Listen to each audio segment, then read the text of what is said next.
Chapter 8, Mishnah 1.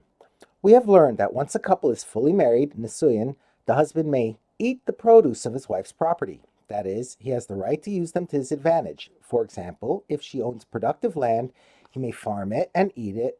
He may farm it and eat or sell the produce. This Mishnah discusses whether a wife may sell her property or give it away. There may be restrictions on her doing so even before Nisuyin, since she would thereby deny her husband the opportunity to take its produce in the future. The law largely depends on when she acquired the property and when she wants to sell it. The Mishnah deals with 4 cases. A. She acquired the property when she was single and wishes to sell it during Erusin. B. She acquired the property during Erusin and wishes to sell it during Erusin. C. She acquired the property after Nisuyin and wishes to sell it then. D. She acquired the property before Nisuyin and wishes to sell it after Nisuyin. We now turn to the first case in the Mishnah. If a woman inherited or otherwise acquired property before she was betrothed, Erusin, Beis Shammai and Beis Hillel agree that she may sell it or give it away during Erusin, and the transaction stands. Since she acquired the property when she was single, before she had any connection to her husband, she is allowed to sell the property or give it away even after she is betrothed. However, she may do so only Erusin, and not after Nisuyin, when her husband already had the right to its produce. The second case. If she inherited property after she was betrothed, i.e. during Erusin, Beis Shammai say that she may sell it during Erusin before her husband has the right to its produce, but Beis Hillel say that she may not sell it. Beis Hillel reason that since she acquired it when she was already betrothed to her husband, she is forbidden to sell it and thereby deprive him of his future rights. However, they all agree that if she did sell the property or give it away, the transaction stands. The last point is questioned. Rabbi Yehuda said, the sages said before Rabban Gamliel, since he gained the woman when he betrothed her, Erusin, should he not also gain the property that she acquires after the betrothal? Of course he should. That is, he should gain sufficient control over the property that if she sells it during this period, Erusin, he could take the property back from the buyer after Nisuyin, when he has the rights to the produce. Why then do Beis Shammai and Beis Hillel say the transaction stands?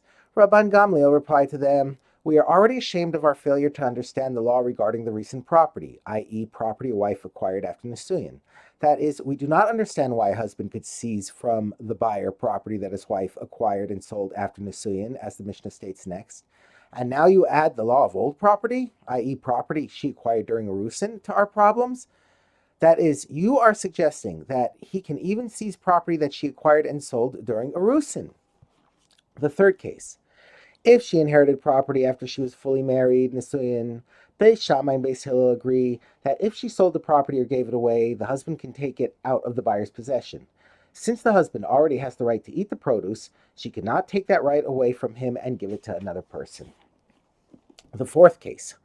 If she inherited property before she was fully married, Nisuyin, and was then fully married, Rabban Gamliel says that if she sold the property or gave it away after Nisuyin, the transaction stands.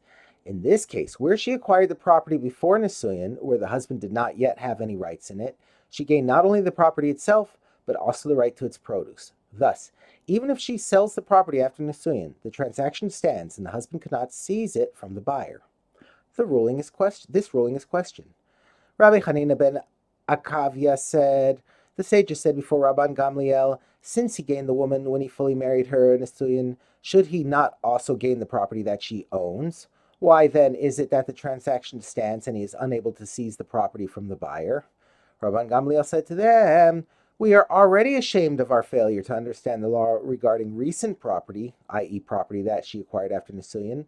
That is, we do not understand why a husband can seize from the buyer property that his wife acquired after Nisuyin and sold after Nisuyin, as the Mishnah stated above. And now you add the law of old property, i.e. property she acquired during Erusin, to our problems? That is, you are saying that he could seize property that she acquired before Nisuyin and sold after Nisuyin.